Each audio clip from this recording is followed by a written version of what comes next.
Hey guys, so welcome back to my channel. अक्सर मैंने ये देखा है ना कि डस्की क्लाइंट को हैंडल करना ना बिगनर मेकअप आर्टिस्ट के बस की बात नहीं होती है।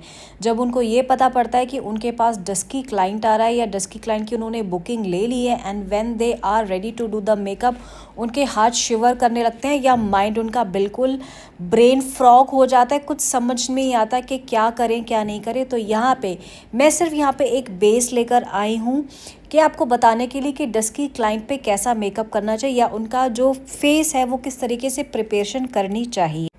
तो यहाँ पे किसी भी क्लाइंट का, स्पेशली डस्की क्लाइंट का या कोई भी क्लाइंट हो आपके पास, तो उनके कॉम्प्लेक्शन से ज़्यादा उनके स्किन की प्रॉब्लम या फिर स्किन का टेक्सचर समझना चाहिए। आप लोग करते क्या, गोरा है तो गोरा लगा दिया, किसी का एक्ने वाली है तो मैट फाउंडेशन लगा दिया, ऐसा नहीं। कॉम्प्लेक्शन जैसा है आप वैसा ही रखो। स्किन कैसी है, उनकी टेक्सचर कैसा है, वो चीज़ आपको सबसे पहले ध्यान में देनी है। तो ये मैं अपनी क्लास में सबसे पहले सिखाती हूँ। जब भी क्लाइंट आपकी चेयर पे बैठता है, कॉम्प्लेक्शन पे फोकस मत करो। स्किन कैसी है, स्किन का टेक्सचर कैसा है, स्किन में प्रॉब्लम क्या है, उस चीज़ पे फोकस करना चाहिए आपको। तो यहाँ मैंने सबसे पहले अपनी क्लाइंट के टेक्सचर को देखा है। टेक्सचर बहुत अच्छा है, बहुत प्यारी नॉर्मल स्किन है। तो यहाँ मैंने इनके फेस को पहले क्लीन करा है। क्लीन करने के बाद मैंने टोनर लगाया है। टोनर के बाद मैंने इनके फेस पे फॉक्सटेल का नायासिनामाइड एंड विटामिन सी का सीरम लगाया, क्योंकि वो एक नेचुरली हेल्दी ग्लो देगा। And I followed with the shea butter strawberry वाला, कंपनी का नाम है दैट इज़ बॉडी शॉप। अब मैं यहाँ पे इनके फेस पे जो इम्परफेक्शन है सिर्फ उसी को मैं कंसील आउट कर रही हूँ या फिर उनको करेक्ट कर रही हूँ। सॉरी, कंसील नहीं, करेक्ट कर रही हूँ।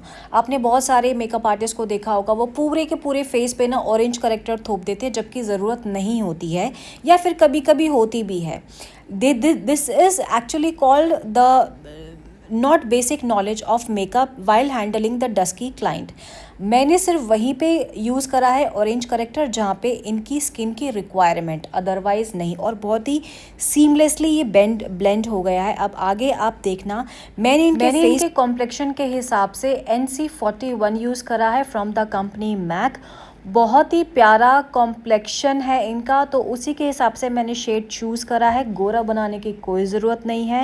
And after that I have followed with Maybelline का concealer in the shade number light 10, और उसको हम अच्छे से ब्लेंड करेंगे तो वो इनकी स्किन पे थोड़ा सा एक हाइलाइटिंग का काम करेगा। ऑब्वियसली थोड़ा सा लाइट है, लेकिन आप आगे देखना कि बहुत ही प्यारा फ्लॉलेस बेस निकल कर आया है।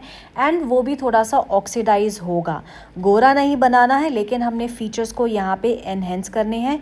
ब्लेंडिंग में ये दोनों ही बहुत ही ज़्यादा पावरफुल है, NC41 एंड इन मैक में, एंड साथ में मेबलिन लाइट 10।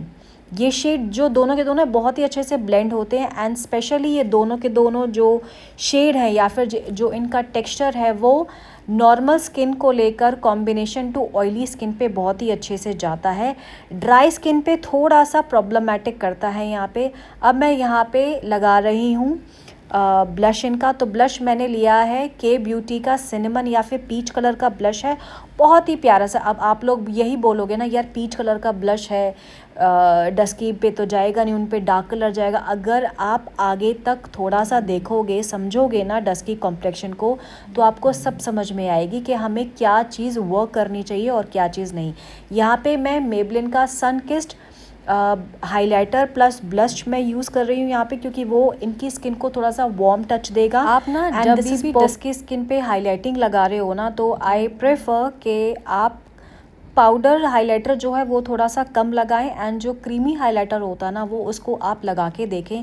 एक ना इनर ग्लो निकल कर आता है डस्की क्लाइंट पे। अब जब हमारा पूरा बेस पूरा तैयार हो गया है, तो अब हम इसको कंसील करेंगे या फिर हम इसे कॉम्पैक्ट से कंसील करेंगे, ताकि हमारा बेस जो है वो आगे लॉन्ग लास्टिंग भी लगे।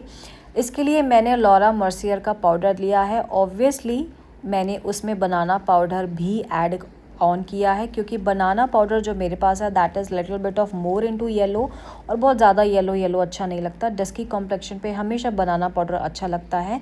तो उसको बैलेंस आउट करने के लिए मैंने थोड़ा सा ट्रांसल्यूसेंट पाउडर लिया है लॉरा मर्सियर का, एंड बेने का मैंने यहाँ पे बनाना पाउडर यूज़ करा है। तो सबसे पहले मैं कवर अप कर रही हूँ, कंसील कर रही हूँ उस एरिया को जहाँ पे सबसे पहले लाइंस पड़ती हैं, I mean to say under the eyes, near chin area, nose area के पास। एंड उसके बाद एक बड़ा सा पफ लेकर मैंने फिर पूरे एरिया को अच्छे से पाउडर पफ या फिर पाउडर कंसील कर दिया है। अब आप खुद इमेजिन करो कि बेस कितना प्यारा लग रहा है, सीमलेस लग रहा है। अब यहाँ पे मैं सिर्फ आपको ये बताना चाहती हूँ कि हर समय कॉन्टोरिंग की ज़रूरत नहीं होती। जब कभी कभी ना हमें स्किन में वार्मथ चाहिए होती है तो हमें ब्रॉन्ज़र यूज़ करना चाहिए। मोस्टली लोगों की बड़ी दिक्कत होती है, ये समझ नहीं पाते कि ब्रॉन्ज़र कब यूज़ करना चाहिए या फिर कॉन्टोरिंग कब यूज़ करना चाहिए। सी कॉन्टोरिंग ना बिना शिमर का होता है, वो एक शेडो क्रिएट करता है, एक तरीके से चीज़ों को ना काटता है, और ब्रॉन्ज़र जो है वो शेडो क्रिएट नहीं करता, वो हाईलाइटेड करता है उस एरिया को एक वार्मथ कलर देने के लिए। जैसे आप देखते हो ना, जितना किम कार्दाशियन या फिर आप जेलो को देखते होगे, जेनिफर लोपेज को, उनका मेकअप आप देखते हो ना, एक हमेशा शाइन करता है। तो वो जो सबसे ज़्यादा वो प्रोडक्ट यूज़ करते हैं दैट इज़ ब्रॉन्ज़र यूज़ करते हैं, कॉन्टोरिंग वो नहीं यूज़ करते हैं। तो इन्हीं से ना उनके स्किन में वार्मथ आती है, और हम बोलते हैं ना क्या कितना प्यारा मेकअप करा हुआ है, एग्जैक्टली एरिया पे हाईलाइटेड लग रहा है, एग्जैक्टली एरिया पे वार्मथ आ रही है, एग्जैक्टली एरिया उनका चिजल्ड आउट लग रहा है।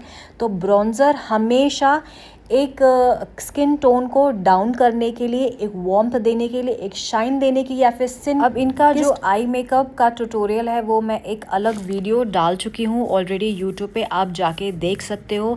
एंड नाउ सी कितना प्यारा लग रहा है हाईलाइटिंग। और अब मैं रिमूव कर रही हूँ वो एक्सेस पाउडर जो इनके फेस पर है।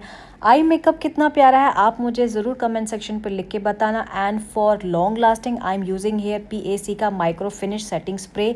एंड उसके बाद थोड़ा सा हाइलाइटर हम लगाएंगे बिल्कुल स्किन से मैच करता हुआ। अब आप मुझे बताओ, क्या डस्की स्किन मेकअप करना बहुत प्रॉब्लम में है, या फिर आपको प्रॉब्लम लगती है कि आप कैसे करेंगे कैसे नहीं करेंगे। 10 प्रोडक्ट यूज़ करने की जगह आप सिर्फ 2 या 3 ही प्रोडक्ट आप यूज़ करें, आप उसमें डस्की स्किन का मेकअप बहुत ही प्यार से बहुत ही अच्छे से कर सकते हो। एंड अब आप मुझे कमेंट सेक्शन पे लिख के बताना ये मेकअप आपको कैसा लगा। अगर और भी लुक्स आप करना चाहते हो या मुझे बताना चाहते हो कि हमें और ज़्यादा क्लैरिटी चाहिए, तो मुझे प्लीज़ कमेंट सेक्शन पे लिख के बताना। And don't forget to like, subscribe and share my video. Thank you, love.